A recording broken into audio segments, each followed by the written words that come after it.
말씀이죠. 네, 이 말씀은 빌립보서 마지막 장에 나오는 말씀입니다.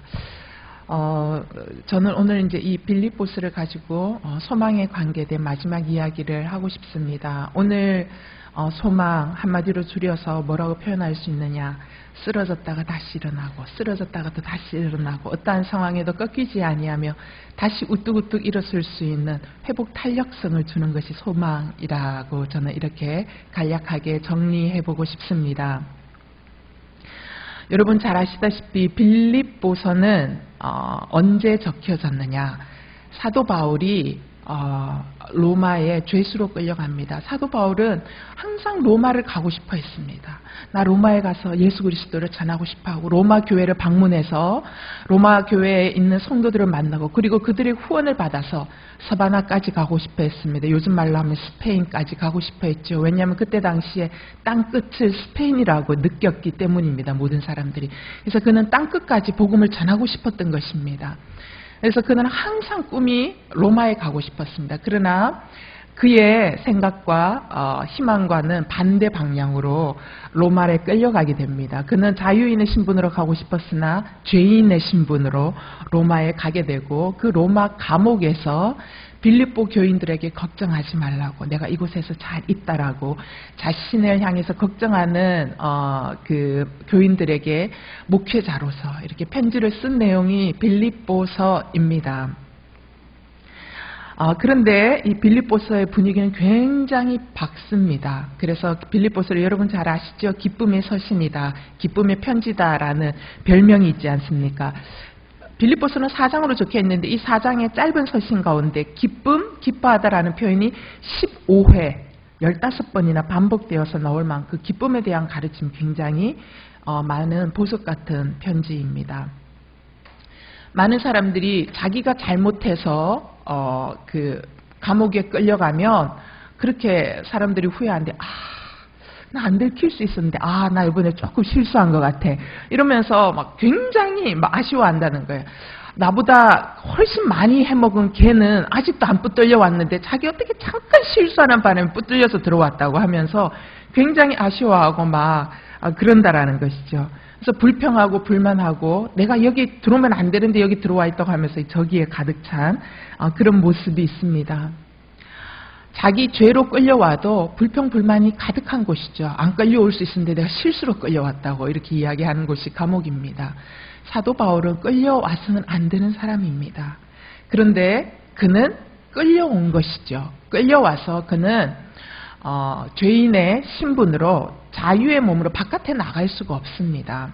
그는 그의 그 로마 황제 가이사에게 상고를 했기 때문에 가이사를 만나기 전까지 순서를 기다리는 색집에서 가택연금 생활로 들어가면서 그때 쓴 편지가 빌립보서입니다.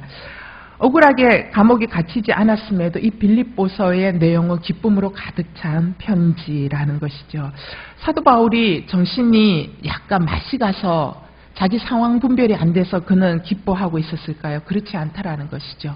빌립보서를 읽어보면 깨닫게 되는 것은 사도 바울은 자신의 상황이 지금 어떤 상황인지 너무 정확하게 나 죄인으로 끌려왔다. 나 자유의 몸이 아니고 나는 마음대로 바깥으로 나갈 수가 없다. 나는 복음을 전하고 싶은데 그냥 여기 갇혀있다. 이게 자기가 갖고 있는 현실인 거예요. 근데 사도 바울은 그 현실, 자기가 처해져 있는 이 리얼리티의 상황을 너무 정확하게 잘 파악하고 있다라는 것이죠. 그럼에도 불구하고 자기의 현 상황을 굉장히 잘 파악하고 있음에도 불구하고 사도 바울은 억울한 옥살이를 한다라고 스스로 자기 자신에게 그 갇혀있는 그 상황에 진들리지 않고 있다라는 것입니다. 이것이 바로 소망을 가지고 있는 사람이 갖고 있는 놀라운 영적 회복 탄력성이라는 것입니다. 이게 제가 오늘 여러분과 나누고 싶은 이야기라는 것이죠.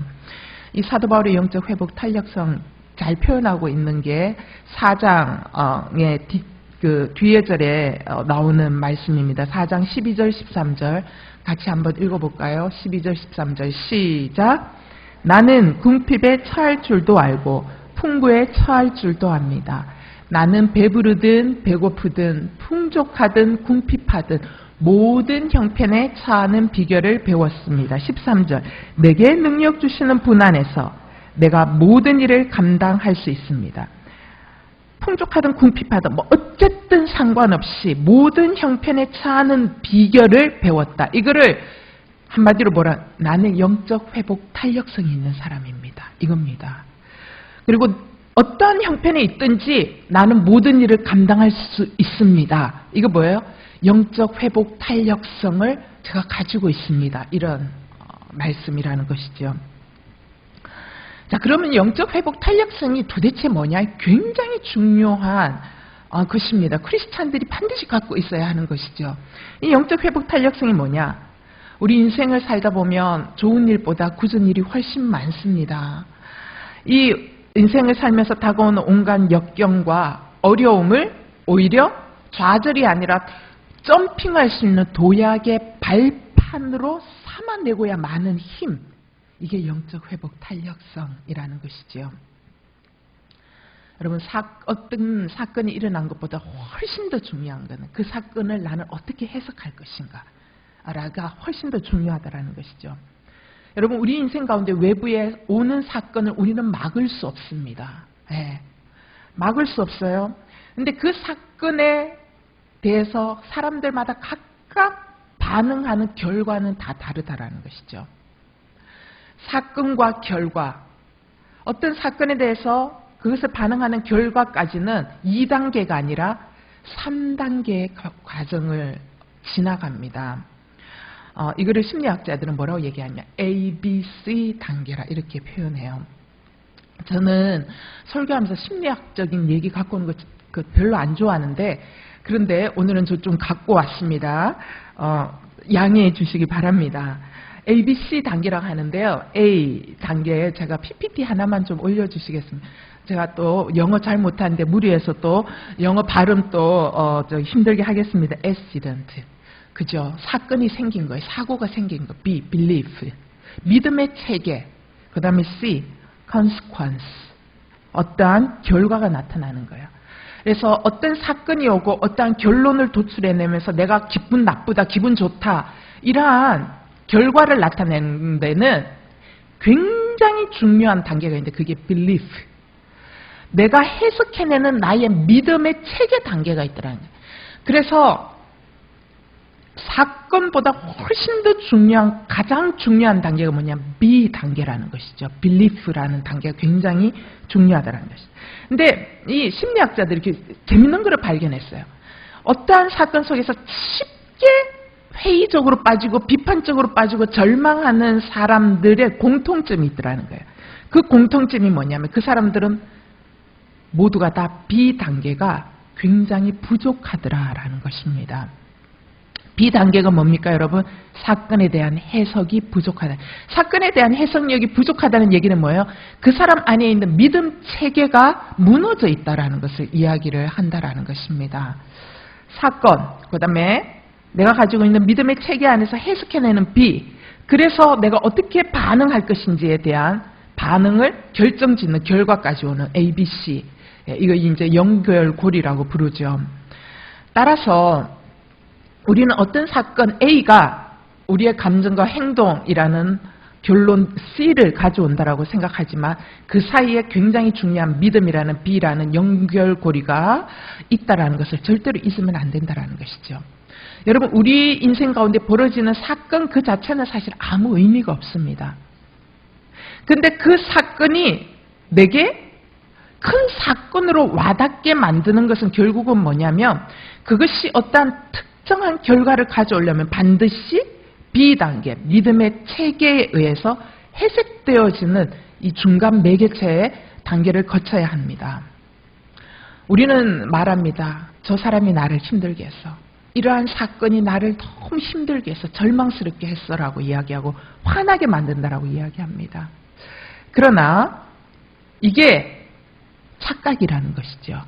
그러니까 어떤 사람이 나를 화나게 하고 어떤 사건이 나를 절망하게 만드는 것이 아니라 어떤 사람과 어떤 사건이 내게 기분 나쁜 일, 화나는 일, 슬픈 일, 분노하는 일, 짜증나는 일이 되도록 하려면 반드시 나의 해석이 들어가야지만이 되는데, 중요한 것은 그러한 짜증스럽고 분노하고 화나게 만드는 것은 그 사람과 그 사건이 만드는 게 아니라 결국은 누가 만드는, 내가 만들어낸다라는 것이죠. 그래서 분노와 좌절의 근원은 외부에 있는 것이 아니라 어디에 있다고 해요? 나의 내면 안에 있다는. 성경은 그걸 뭐라고 얘기하냐면 죄의 문제다라고 이야기를 합니다. 여러분, 빅터 프랭클이라고 굉장히 유명한 심리학자 아시죠? 유대인 그 수용소에서 죽을 뻔했던 사람입니다. 그가 2차 대전 때 아우슈비츠 수용소에 갇히지 않습니까? 그러면서 그가 그 죽음의 그 수용소라는 책을 지어내었습니다. 자기가 그 안에서 겪었던 일들을, 자기가 어떻게 그 안에서 생존할 수 있었는지에 대한 것들을 쓰는데 굉장히 탁월하고 감동이 있습니다. 죽음의 수용소에서. 많은 사람들이 읽어보셨지만 꼭 한번 읽어보시기를 바랍니다. 그가 이 죽음의 수용소에서, 지옥 같은 곳에서 날마다 죽음을 경험합니다. 사람들이 가스실에 끌려가가지고 빈으로 만들어져서 나오는 겁니다. 그죠? 그런 죽음을 날마다 경험하는데, 근데 거기서 그가 끌려가서, 가스실에서 끌려가서 죽는 사람들 외에 시름시름 앓다가 죽는 사람들의 특징을 하나 발견하게 됩니다. 그 특징이 뭐였냐면, 왜 건강했던 사람이 시름시름 앓다가 죽어가는가 보니까 거기에 많은 퍼센테이지가 어떤 거냐, 그 사람이 미래에 대한 소망을 포기했을 때, 그리고 삶에 대한 신념과 가치를 완벽하게 포기했을 때 건강했던 그의 몸과 마음이 급격하게 꺾이면서 쇠약해지면서 결국은 죽어나가는 것들을 정말 많이 보게 된 거죠. 그러면서 그가 그 죽음의 수용소에서 놀라운 결론을 하나 발견합니다.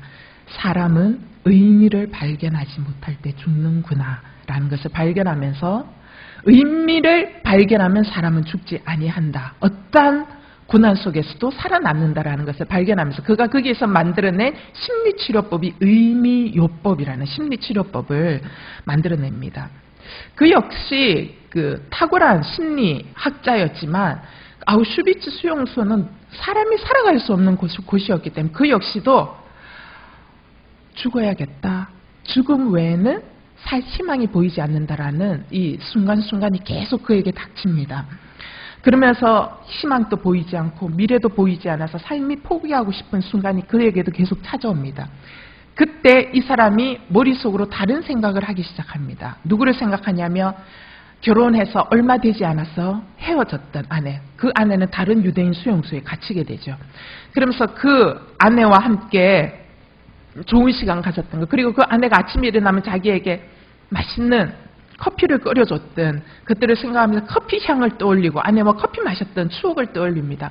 그러면서 또 무슨 생각을 하냐면, 내 아내와 다시 만날 날이 있을 거야. 내 아내와 다시 만날 날을 위해서 나는 어떻게 하든지 여기서 살아남아야 돼, 이런 생각을 갖습니다. 그런 마음을. 근데 이것보다도 그가 훨씬 더 그 사람으로 하여금 그 수용소에서 살아남게 한 의미를 발견하게 되는데, 그 의미가 뭐냐면, 이 사람이 심리학자지 않습니까? 그렇기 때문에 그가 그곳에서 무엇을 발견하냐면, 앞으로 내 인생 학자로서 아우슈비츠 같은 이러한 참혹한 현장 속에서 살아남는 사람들의 심리적인 상태와, 그리고 건강했던 사람들이 어떻게 악마 같은 사람으로 바뀌어가는 것인지, 그리고 오늘 곧 죽을 것만 같은 사람도 끝까지 살아남을 수 있었던 것은 무엇인지에 대한 것들을 발견하고 기록하고, 그 속에서 심리학자로서 이것들을 연구 실적을 만들어내는데 이것만큼 좋은 것이 없다라는 생각을 하게 되죠. 그러면서 자기가 훗날 여기에서 경험했던 것을 가지고 나는 훗날 사람들을 살리는데 이 강의를 사용할 거야 라고 하면서 스스로 의미를 찾습니다. 그러면서 내가 왜 이 수용소에서 살아남아야 하는가라는 의미를 발견하고, 그래서 그 의미가 그의 죽음의 고비마다 그로 하여금 끝까지 살아있도록 만든 힘이었다라는 것이죠. 그러면서 그가, 이 빅터 프랭클이 뭐라고 얘기하냐면, 인간이 살아가는데 문제가 되는 것은 그 사람에게 기다리고 있는 운명이 아니라는 거죠. 그 운명을 그 사람이 어떻게 받아들이느냐 그 방법에 있다라고 이야기를 하면서 이 빅터 프랭클이 뭐라고 이야기하냐면 죽음을 포함한 고통마저도 그리고 인생의 모든 상황에서도 우리는 의미를 찾아낼 수 있습니다 라고 말하고 있습니다. 자, 제가 아까 얘기했던 사건에서 결과까지 나올 때 중간에 해석을 어떻게 할 것이냐 이 믿음책의 B단계가 굉장히 중요하다고 했습니다. 저는 오늘 빌립보서 본문 말씀을 A, B, C 단계 속으로 들어가서 사도 바울은 어떻게 해석해 됐는지에 대해서 한번 살펴보고 싶습니다. 지금 사도 바울이 로마의 죄수의 모습으로 끌려가서 지금 감금되어 있습니다. 지금 그는 어떤 사건을 만났죠? 감옥의 죄수의 모습으로 자유하지 않은 몸으로 갇혀 있는 사건을 만났습니다. 갇혀 있는 사건을 만난 이 사도 바울이 B단계 그 상황을 해석합니다. 근데 사도 바울은 이 상황을 어떻게 해석했냐면 놀랍게 감사의 제목으로 해석을 했다라는 것이죠. 이게 왜 그에게 감사의 제목이 될 수 있었을까? 첫 번째, 빌립보서를 쭉 읽어보면 사도 바울이 자신이 갇혀 있는 것이 오히려 훨씬 더 감사하다라고 이야기합니다. 그 이유는 자신이 갇혀 있음으로 말미암아 빌립보 성도들이 그를 끝까지 사랑합니다. 그를 끝까지 후원합니다. 그를 끝까지 기도로 지원합니다. 그리고 사도 바울이 잘 지내고 있는지 사람을 파송해서 계속 돌봅니다. 자신이 갇혀 있음을 통해서 사도 바울은 뭘 방해? 빌립보 성도들이 자기를 얼마나 사랑하는지 그 사랑을 발견하게 됩니다. 그리고 그들의 기도, 그리고 자신이 감옥에 갇혀 있음에도 불구하고 빌립보 성도들이 그 빌립보 교회를 지키면서 끝없이 복음을 전하는 열심을 내는 그 상황을 지켜봅니다. 그것을 보면서 사도 바울이 굉장히 감사합니다. 나 같은 사람을 위해서 이들이 끝까지 사랑해주고 끝까지 지원해주고 끝까지 기도해주고 내가 없음에도 불구하고 이렇게 묶여있고 그들 곁에 가지 못함에도 불구하고 그들이 복음의 진보를 위해서 끝없이 복음을 증거하고 있거나 감사하다라는 거였습니다. 두 번째, 사도 바울이 여기에서 감사의 제목을 삼았던 것 두 번째는 뭐냐면 내가 자유인의 몸으로 로마에 왔다면 그는 언제나 신변의 위협에 노출되어서 복음을 전하다가 언제든지 죽을 수밖에 없는 인생이었지만 그가 죄수의 몸으로 왔기 때문에 그 주변의 로마 군인들이 그를 삼교대로 지켜주면서 철두철미하게 방어해줘서 그를 죽이려는 살인자들의 손에서 그를 보호해줍니다. 대신에 그를 철저하게 지켜주면서 그를 찾아오는 사람들에게 복음을 전할 수 있도록 안전한 장치를 하나님께서 두셨다는 거예요. 이게 너무너무 감사했습니다. 그리고 감사했던 것은 그가 로마 군인들 그리고 그들을 지키고 있던 호위병들은 결국은 로마 황제의 근위대에 소속되어 있는 병사들인데 그가 상류층 사람들을 만나서 복음을 전할 수 있는 기회가 없었지만 오히려 그가 죄수의 몸으로 와서 그들이 삼교대로 계속 복음 전하면 그 다음 사람 오고 그 복음 전하면 그 다음 사람 오고 이렇게 바뀌면서 그가 끊임없이 복음을 전할 수 있었다라는 거. 이게 너무 놀라운 하나님의 비법이었다라는 것을 그가 깨달으면서 감사의 제목으로 삼았다라는 것이죠. 그렇게 보니 너무 감사한 거예요. 감사로 해석되니까 그가 무슨 생각을 하냐면 내가 감옥에 갇힌 이것이 정말 기쁜 일이구나. 그 기쁜 일이다라는 걸 깨닫고 나니까 그의 마음 가운데 이루 말할 수 없는 평강이 임했다라는 것이죠. 자, 사도 바울이 이 감옥에 갇혀 있으면서도 이러한 믿음의 해석과 그러한 믿음의 해석을 가지고 믿음의 태도를 가지고 살아가는 것들을 바라보면서 빌립보 교인들은 사도 바울의 삶을 통해 모범을 얻습니다. 어떤 모범을 얻습니까? 첫 번째 모범. 기쁨은 상황이나 조건에서 나오는 거 아니구나. 사도 바울, 그분은 저렇게 묶여있는 상황 속에도 끊임없이 기뻐하는구나. 그리고 자유인인 우리를 향해서 오히려 기뻐하라고 권면하고 있는 거. 그러면서 기쁨은 상황 속에서 주어지는 것이 결코 아니구나라는 것을 빌립보 교인들이 배우게 됩니다.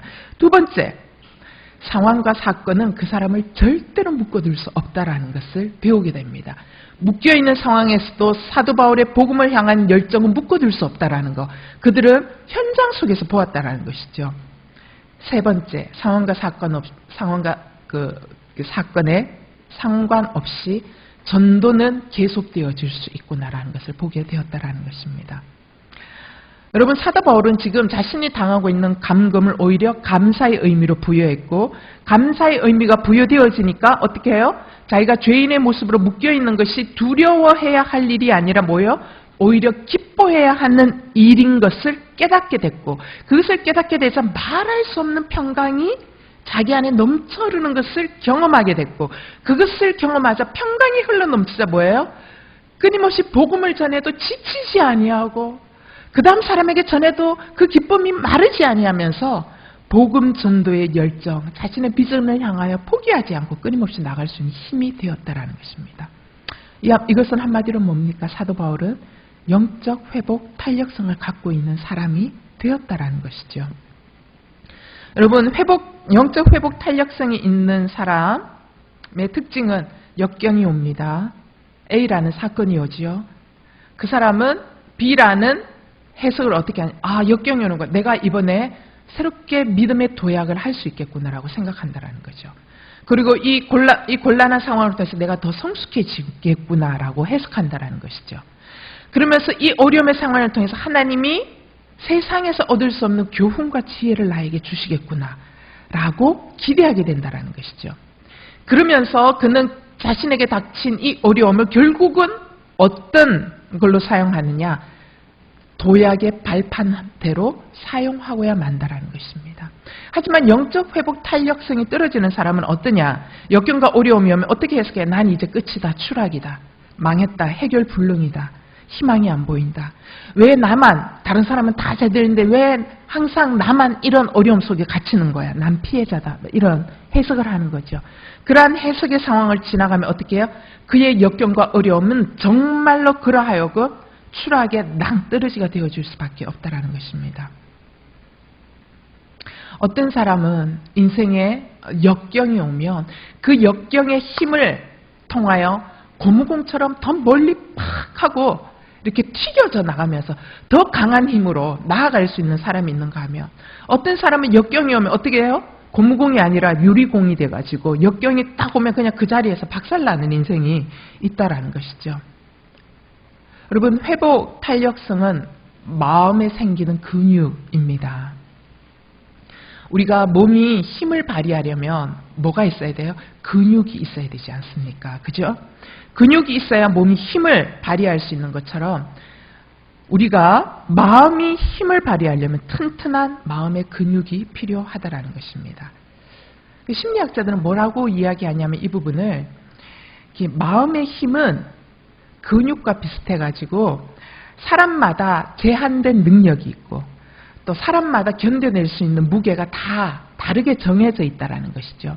그런데 재밌는 것은 근육을 키우는 것과 마찬가지로 마음의 힘도 이 견뎌낼 수 있는 무게는 훈련에 의해서 얼마든지 키워낼 수 있다라고 말하고 있습니다.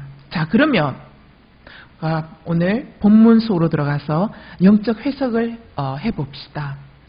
그러면 사도 바울의 이 빌립보서의 고백을 통해서 우리도 사도 바울처럼 어떻게 하면 어떠한 상황 속에서도 묶이지 아니하고 어떠한 상황 속에서도 낙오하지 아니하고 주님의 믿음의 날개를 달고 날아오르는 회복 탄력성을 가질 수 있는 인생이 될 수 있는가?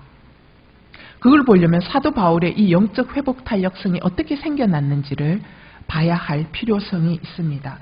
그 사도 바울의 회복 탄력성에 대한 해답이 12절에 있습니다. 4장 12절. 아까 읽었던 말씀 다시 한 번만 더 읽어보도록 하겠습니다. 빌립보서 4장 시작.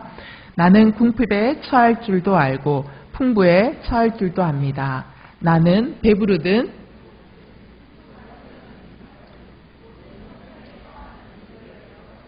비결을 어떻게 했다고요? 다시 한번요. 비결을 어떻게 했다고요? 여러분, 영적 회복 탄력성은 배우는 겁니다. 아멘. 이 배움은요, 오늘 배우고 갑자기 생기는 것이 아니라 사도 바울은 매일 배웠다라는 것입니다. 옥에 갇히게 된 상황 속에서도 묶이지 아니하는 이 사도 바울의 생각과 비전, 그리고 그 속에서도 묶여 있지만 진정 자유로운 사람으로 살아갈 수 있었던 비결, 그가 특별한 사람이었기 때문에 그런가? 절대로 그렇지 않다라는 것을 성경은 우리에게 고발하고 있습니다. 왜?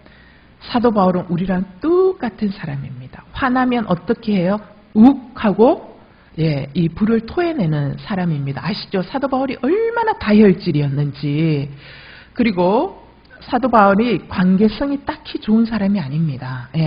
바나바와 같은 정말 인품이 훌륭한 사람이 옆에 붙어 있었기 때문에 사도 바울이 될 수 있었지, 사도 바울은 정말 성격 안 좋은 사람이었다라는, 여러분 우리와 별반 다르지 않은 인생이었다라는 것이죠. 굉장히 많은 약점을 갖고 있는 사도 바울이었습니다. 그럼에도 불구하고 그런 사도 바울이, 우리랑 똑같은 사도 바울이 어떻게 이렇게 자유로운 인생, 자유한 한 사람으로 살 수 있게 되었을까? 그게는 사도 바울의 영적 일상에 힘이 있었다는 것이죠. 이게 뭐냐? 영적 일상의 습관이라는 것입니다. 오늘 좀 전에 읽었던 일상을 통해서 그는 배웠다라는 거예요. 매일 배웠다라는 것입니다. 이 사도 바울이 이야기했던 서신서송에서 그가 일상을 통해서 생겨난 바울의 영적 회복 탄력성을 몇 개 좀 찾아보고 싶은데요. 오늘 읽었던 4장 6절 다시 한 번 더 읽어보겠습니다. 6절 한번 읽어보겠습니다. 시작. 아무것도 염려하지 말고 오직 모든 일에 기도와 간구로 여러분이 구할 것을 하나님께 감사함으로 아뢰십시오. 굉장히 중요한 말이 있습니다.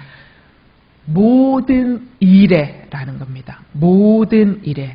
바울은 어떤 일에 기도와 간구를 하라는 말이 아니라 어떻게 해요? 모든 일에 기도와 간구로 어떻게 해요? 아뢰라 라고 이야기를 합니다. 여러분, 모든 일에 라는 이 말은 뭐예요? 일상을 이야기합니다. 어떤 일은 어떤 특별한 한 사건을 이야기하는 거지만 모든 일에라는 것은 일상 속에서 하나님 앞에 나아가서 기도와 간구로 아뢰라라는, 이게 영적 회복 탄력성을 만드는 굉장히 중요한 비법이라는 것이죠. 사도 바울은 매일 자신에게 일어나는 모든 일들을 가지고 하나님 앞에 가고 나서 간절히 기도했습니다. 간절히 간구하여 올려드린 사람이었다는 것을 우리가 알 수 있습니다. 이 매일의 기도의 삶이 사도 바울로 하여금 어떠한 상황 속에서도 넘어지지 않을 수 있는 사람으로 변화시켜 나갔다라는 것이죠. 두 번째, 사도 바울의 일상을 볼 수 있는 게 로마서 7장 24절에 나오는데 그가 고백하는 게 있어요. 오호라 나는 공고한 자로다. 누가 나로 하여금 이 사망의 몸에서 건져낼꼬라는 겁니다. 뭐냐? 사도 바울은 매일매일 자신이 얼마나 연약한 존재인지를 철저하게 발견했다라는 거예요. 발견하면서 난 너무 공고한 사람이라. 난 선한 일 하고 싶은데 선한 일을 하고 싶은 마음은 있는데 행하는 거는 나쁜 쪽으로 가는 게 훨씬 더 쉽더라는 거예요. 그러면서 자기 안에 뭐예요? 선을 행할 능력이 없구나라는 걸 깨닫는 거예요.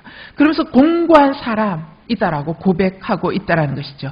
그러면서 나의 힘으로는 아무것도 할 수 없구나. 오직 성령의 은혜가 나를 덮어야지만이, 그 얘기는 뭐예요? 성령의 은혜, 기도의 줄을 내가 매일 붙들고 나의 이 공고함을 주님 앞에 올려드리는 이 하나님과의 관계의 줄을 계속 붙들므로 많이 어떻게 해요? 내가 사람들을 만나고 내가 복음을 전하고 나의 일상 가운데 하나님의 은혜가 흘러갈 수 있겠구나라는 것을 발견하게 되었다라는 것이죠. 세 번째, 사도 바울의 이러한 일상을 또 하나 볼 수 있는 게 뭐냐면 고린도전서 15장 31절 말씀입니다. 고린도전서 15장 31절 보겠습니다. 시작. 형제들이여, 내가 그리스도 예수 우리 주 안에서 가진 내 자랑인 나는 날마다 죽습니다. 여기 뭐래요? 나는 어떻게 하다 죽는다가 아니고요. 날마다 죽습니다라고 얘기해요. 사도 바울은 어떻게 해요? 매일 자신의 죄의 속성을 죽이는 뭐를 했어요? 끊임없는 연습을 했다라는 것입니다. 여러분, 우리 역시 매일 연습해야만 합니다. 두려움을 쫓아내는 연습을 해야 됩니다. 우울을 쫓아내는 연습을 해야 한다라는 것이죠. 이렇게 사도 바울은 매일매일 주님 앞에 나아가는 사람이었습니다. 이게 사도 바울의 위대성이라는 것이죠. 사도 바울이 환경에 묶이지 아니하고 어떠한 상황 가운데서도 자유인으로 살아갈 수 있도록 한 비법이 바로 이거라는 것입니다. 매일매일 하느님 앞에 나아가 그의 연약함을 그대로 주님 앞에 드러내놓고 기도하고 성령의 기름 부으심을 요청하며 기도하고 자신의 죄의 문제를 십자가에 못 박으면서 주님의 은혜를 다시 놓고 기도하고, 그죠? 날마다 자신의 모든 일상을 올려드리며 기도와 간구로 기도했던 것, 여기에 사도 바울의 놀라운 영적 회복 탄력성의 비밀이 있었다는 것입니다. 여러분, 구약 성경에 다니엘이 있습니다. 다니엘이 포로로 끌려갔을 때가 사람들은 추정합니다. 10대 중반이거나 아니면 나이가 많이 먹어도 20대 이하에 끌려갔다라고 사람들은 이야기합니다. 신학자들은. 자, 그런데 이 포로 청년이 그의 평생 동안 단 한 번도 하나님 앞에서 벗어나지 않습니다. 그러면서 그의 평생 끝까지 그의 인생이 아름다운 생애를 살아가게 됩니다. 그러한 아름다운 생애를 살아가도록 만든 힘이 어디에 있느냐?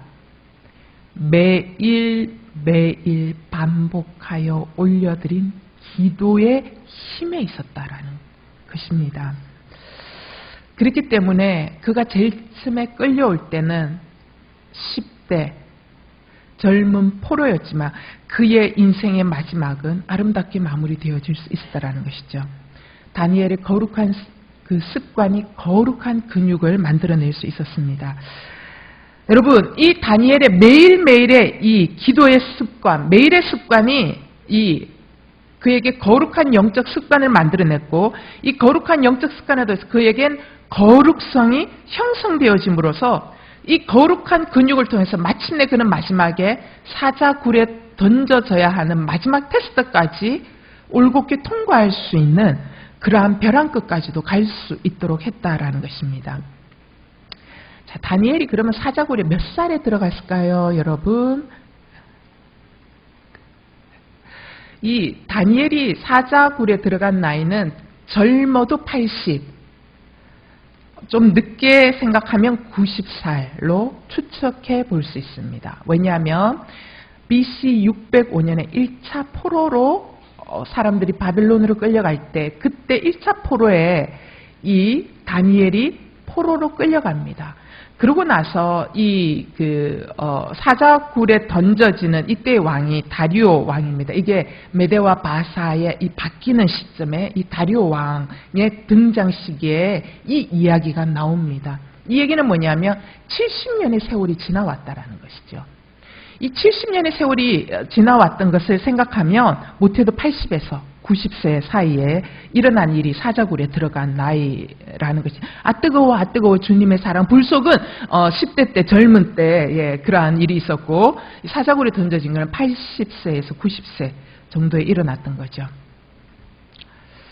여러분, 젊은 시절 다니엘이 뜻을 정합니다. 사랑하는 여러분, 뜻을 정하십시오. 굉장히 중요한 겁니다. 막연히 나는 주를 위해 살아야겠지. 여러분, 절대로 살 수 없습니다. 우리는 우리의 인생에 거룩한 틀이 필요합니다.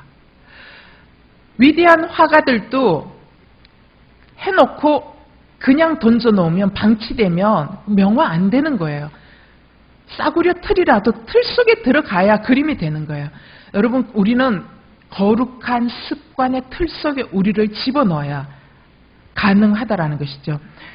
젊은 청년 다니엘이 젊은 시절 자신의 뜻을 정했습니다. 하나님 앞에서 하루 3번 기도하기로 결정합니다.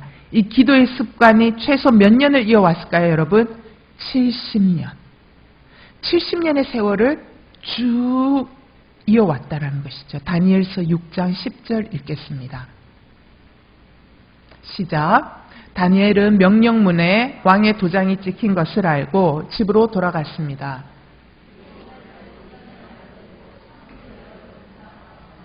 예루살렘을 향해 하루 3번씩 무릎을 꿇고 하나님께 기도드리며 감사를 올려드렸습니다. 이전에 하던 대로. 이 구절에서 제일 중요한 거는 다락방 그 문 열어놓고 기도했대. 이게 방점이 있는 게 아니고 이전에 하던 대로. 굉장히 중요하더라. 이전에 하던 대로 기도했기 때문에 다니엘은 그의 평생에 포로로 끌려온 사람이 메대와 바사, 그 다음 바벨론에서 메대와 바사로 바뀌면서 페르시아로 바뀌어가는 이 나라 바뀌면서도 끝까지 그는 황제 다음의 자리를, 황제를 바꾸어가면서도 계속 그 자리를 지켜나갈 수 있습니다. 얼마나 많은 적들이 있었겠습니까? 그 적들 속에서도 그는 단 한 번도 여호와를 섬기는 것들을 포기해 본 적이 없습니다. 그리고 포기해 본 적이 없으면서 그때마다 하나님의 기적적인 개입을 경험하며 하나님의 능력을 경험했습니다. 그러면서 그는 뭐예요? 하나님의 살아계심을 반복적으로 경험한, 그 살아계심을 반복적으로 경험할 수 있는 힘이 뭐였습니까? 이전에 하던 습관대로. 굉장히 중요하더라. 이 70년 세월이 지날 동안 고령의 나이에도 변함없이 하루 3번씩 기도했던 다니엘의 거룩한 습관이 포로에서 정치가로, 그리고는 이제는 하나님의 메시지를 전달하는 사람으로 살아가도록 만든 굉장히 거대한 힘이었다라는 것입니다. 요즘은 뇌과학을 연구하는 뇌과학자들이 굉장히 많습니다. 그 뇌과학자들이 이야기합니다. 그 사람들이 이 회복 탄력성이 좋은 사람, 낮은 사람, 그런 사람들을 가르는 특징이 뭐냐면 뇌에도 새겨진 습관이 있다라는 것이죠. 우리 뇌는 부정적인 감정을 다루는 것과 긍정적인 감정이 다루어지는 부분이 서로 다르대요. 그리고 부정적인 감정을 다룰 때 전달되어지는 신경 전달 물질도 다르다라고 합니다. 근데 사건이나 사물에 대한 어떤 반응이 긍정적인 사람과 이 부정적인 사람의 반응이, 뇌의 반응이 다 다른 거죠. 뇌가 전혀 다른 방식으로 그동안 사용되어져 왔기 때문에 반응이 다를 수밖에 없다라는 것입니다. 뇌는 생각보다 굉장히 게으릅니다, 여러분. 그래서 뇌는 빨리 안 바뀌어요. 그래서 여러분이 기도의 습관을 들일 때도 최소 얼마나 필요한 줄 아세요? 3개월. 3개월이 돼야 뇌가 뭐라고 생각하냐면, 나 이제 바꿔야 하나 봐. 이렇게 생각한다는. 여러분, 이게 제 얘기가 아니고 이게 실질적으로 과학적인 이야기라는 것이죠. 그래서 3개월이 굉장히 중요하다라는 것입니다. 그래서 사람들이 그동안 자신이 생각해 왔던 습관대로 뇌는 반응하는 루트가 깊이 패여 있다라는 것입니다. 그래서 깊이 패여 있는 그 길대로, 루트대로 뇌의 신경 전달 물질도 다르게 분비되어진다라는 것이죠. 그래서 습관이 중요합니다. 여러분, 몸짱 되려기 위해서 맨날 몸짱 사진 보면 절대 몸짱 될 수 없습니다. 몸짱 되려면 어떻게 해야 돼요? 매일 습관을 들여야 되는 거죠. 연습을 통하고 몸에 지방 빼고 근육을 키워나가야 하는 것처럼 영적 회복 탄력성을 높이기 위해서도 우리는 어떻게 해요? 뇌의 부정적이고 비판적인 정보를 처리하는 루트를 끊임없이 닫는 연습을 해야 한다라는 것입니다. 닫고 어떻게 해요? 우리는 믿음의 메시지를 던져야 하는 것이죠. 하나님이 이 사건 가운데 역사하여 주십니다. 그리고 믿음의 해석으로 바라보는 거. 하나님이 이 일을 통하여 나에게 어려운 상황을 다룸으로 앞으로 어려운 상황을 더 잘 다룰 수 있는 사람으로 만들어 가시기 위해서 내 이 상황을 주셨구나. 할렐루야. 이렇게 선포하고 이렇게 받아들이기 시작하면 뇌의 길이 다시 열린다라는 것입니다. 하나님이 그렇게 우리 인체를 만드셨다라는 것이죠. 여러분, 우리를 만드시고 창조하신 하나님께 우리의 매일의 일상의 문제를 올려드릴 때 하나님은 우리의 마음과 생각을 새롭게 하시고 고치시기 시작할 줄 믿습니다. 따라서 여러분, 상황과 사건 속에 스며드는 잘못된 생각과 감정들을 끊어내는 매일의 연습이 반드시 필요합니다. 여러분, 사단은 우리에게 어둠의 생각들을 심어줍니다. 이 어둠의 생각들은 굉장히 설득력이 있습니다. 여러분, 사단은 굉장히 지혜롭습니다. 그래서 오죽했으면 하와를 다 꼬셨겠습니까? 그죠? 굉장히 설득력이 있는 거예요. 그러면서 상황과 사건에 부합하는 해석, 부합하는 감정으로 우리에게 다가와서 우리에게 우울을 주고 두려워하게 하고 절망하게 만듭니다. 사단은 우리의 감정을 통해서 들어온다는 것이죠. 이거를 막아내기 위해서는 어떻게 해야 되냐? 우리는 매일 주님의 말씀을 통하여 바른 것을 선택하고, 주님의 말씀을 통하여 바르게 생각하고, 주님의 말씀을 통하여 바르게 반응하고, 바르게 느낄 수 있도록 해야 한다는 것입니다. 이게 가능하도록 하는 것이 뭐냐? 기도라는 것입니다, 여러분. 너는 내게 부르짖어라. 내가 내게 응답하겠고, 내가 알지 못하는 크고 비밀한 일을 내게 보이리라. 너가 알지 못하는 크고 비밀한 일을 내게 보이리라. 한 번 더 여러분에게 말. 너가 알지 못하는 크고 비밀한 일을 내게 보이리라. 이 얘기는 뭐예요? 부르짖고 기도할 때 네가 미처 깨닫지도 못했고 네가 미처 알지도 못했던 것들이 어떻게 해요? 해석되어지기 시작할 것이다. 이런 말씀이라는 것이죠. 네가 부르짖고 기도할 때에 네가 미처 그 이전에 보지 못했던 것, 보이지 않던 것들이 보이기 시작하고 해석되어지기 시작할 것이다 라는 말씀이라는 것입니다. 여러분, 우리 인간은 육체의 눈으로 세상을 보며 살아가는 존재로 지음받지 않았습니다. 여러분, 우리 인간은 영의 눈으로 세상을 바라보고 해석하도록 지음받은 존재입니다. 여러분, 창세기를 보십시오. 창세기를 보면 하나님이 아담과 하와를 창조하셨을 때 육의 눈으로 보고 천지 만물을 다스리도록 짓지 않았습니다. 영의 눈으로 보고 동물들에게 이름을 지어줍니다. 영의 눈으로 생육하고 다스리고 번성할 수 있도록 다스리는 권한을 사용하는 것을 보게 됩니다. 따라서 여러분, 우리가 기도하지 않으면 우리의 시야는 어디에 갇혀 있냐? 땅에 갇혀 있을 수밖에 없습니다. 그러나 기도할 때 우리는 영의 눈을 뜨기 시작합니다. 부르짖으라. 내가 내게 응답하겠고 내가 알지 못하는 크고 비밀한 일을 내게 보이리라. 부르짖으라. 기도할 때 이런 역사가 일어난다라는 것입니다. 여러분, 이 얘기, 예레미야의 이 얘기, 이 예레미야가 한 얘기 아닙니까? 그죠? 이 예레미야 이 얘기는 누구에게 준 줄 알아요? 바벨론 포로로 가가지고 아무 소망이 보이지 않는 이스라엘 백성들에게 준 얘기예요. 희망이 안 보이는 거예요. 좌절, 절망이 있는 거예요. 끝인 거예요. 그들의 민족의 역사가 이제 안 보이는 거예요. 그랬을 때 예레미야가 과감하게 던지는 메시지가 뭐야? 하나님으로부터 받은 메시지. 부르짖으라. 그러면 네가 알지 못했던 크고 놀라운 일을 너희에게 보이리라 라고 이야기해요.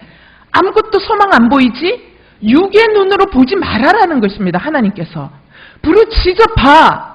그러면 육의 눈이 아니라 영의 눈이 보이면서 보이지 않던 것들이 보이기 시작한다라는 말씀이시죠. 여러분, 기도하기 시작할 때 하나님은 나의 시야를 하나님의 관점으로 끌어올리셔서 보게 하십니다.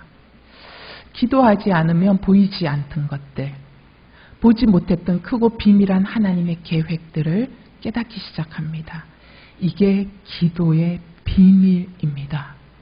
이 기도의 비밀, 기도하면 드디어 육의 눈이 아닌 영의 눈이 뜨져서 나의 절망적인 상황을 해석하면서 이 해석 속에 감추어진 보석 같은 하나님의 선물을 발견할 때 우리 안에 어떻게 해요?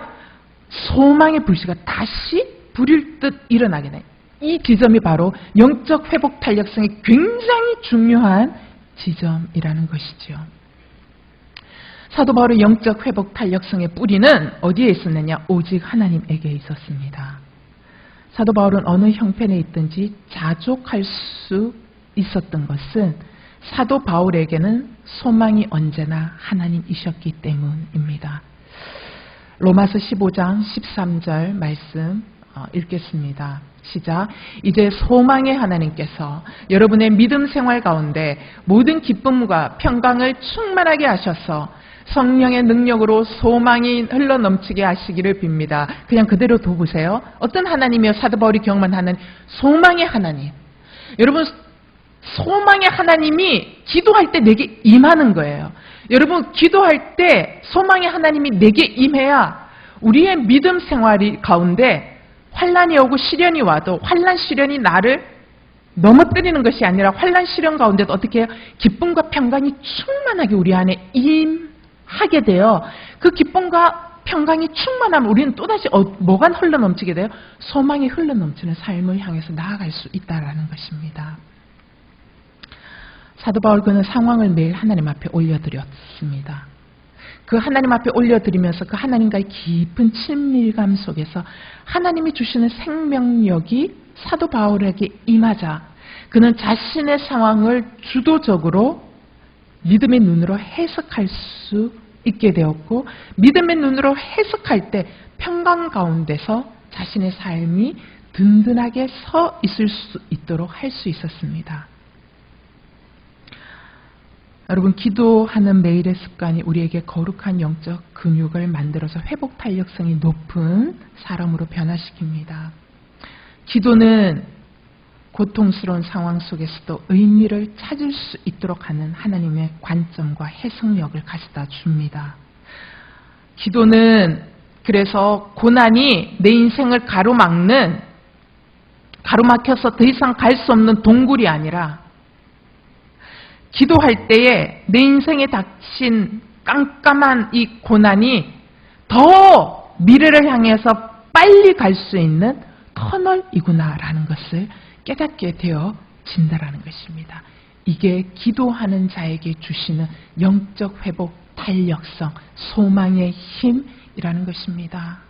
사도 바울처럼 매일, 그리고 다니엘처럼 매일 자신의 간구로, 기도로 하나님 앞에 올려드림으로 우리 인생에서 닥친 여러 가지 모든 상황을 해석할 수 있는 소망을 가진 저와 여러분이 되시기를 주님의 이름으로 축원합니다.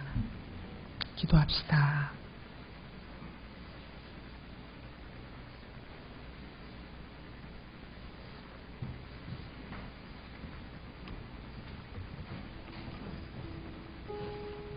저는 이 시간에 이렇게 기도하고 싶습니다. 여러분, 기도 안 하시잖아요. 여러분, 정말 급할 때 나와서 기도하시잖아요. 이 시간에는 하나님, 기도하지 않고 내 힘으로 살아갔던 죄를 용서해 주십시오. 여러분, 기도하지 않는 거, 그거 교만의 죄입니다. 여러분, 우리는 하나님 없이 살아갈 수 없는 존재입니다. 여러분, 기도하지 않는다라는 것은 내가 내 인생을 핸들링 할 수 있다라고 여러분 생각하시기 때문에 이 정도쯤은 내가 할 수 있다라고 생각합니다. 여러분, 기도하셔야 됩니다. 세상은 만만한 곳이 아닙니다. 여러분, 사단은 수시로 우리를 넘어뜨리며 우리로 하여금 자고하게 하고 우리로 하여금 교만하게 하고 때로는 교만하지 않으면 실족하여 낙심하고 낙담하게 만듭니다. 주님, 기도하지 않았던 죄를 용서하여 주시옵소서.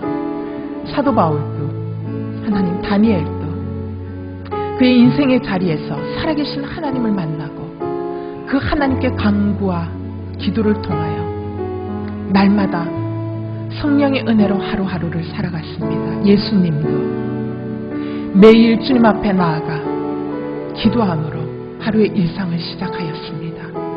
주님, 기도하지 않았던 저의 죄를 용서하여 주시옵시고 기도 없이 살아가는 나의 이 습관을 끊게 하여 주시옵소서. 기도함으로 하나님 내 인생 가까이 오셔서 나와 얼마나 친밀하게, 그리고 하나님의 능력이 얼마나 내 가까이 와 있고 하나님의 손길이 얼마나 내 가까이 와 있는 것을 경험하며 살아갈 수 있는 그러한 살아있는 하나님, 날마다 영적 회복 탄력성으로 어떠한 상황 가운데서도 깨어지지 아니하는 인생, 어려움이 오면 어려움이 올수록 그 어려움의 힘으로 더 강하게 멀리 뻗어나갈 수 있는 영적 회복력이 있는 공처럼 그렇게 살아갈 수 있는 인생 되게 하여 주시옵소서. 아버지, 기도의 은혜, 기도를 향한 간절한 소망이, 그리고 기도의 제목이, 기도의 은사가 내 안에 부어질 수 있도록 역사하여 주시옵소서. 함께 기도하며 나아가시겠습니다.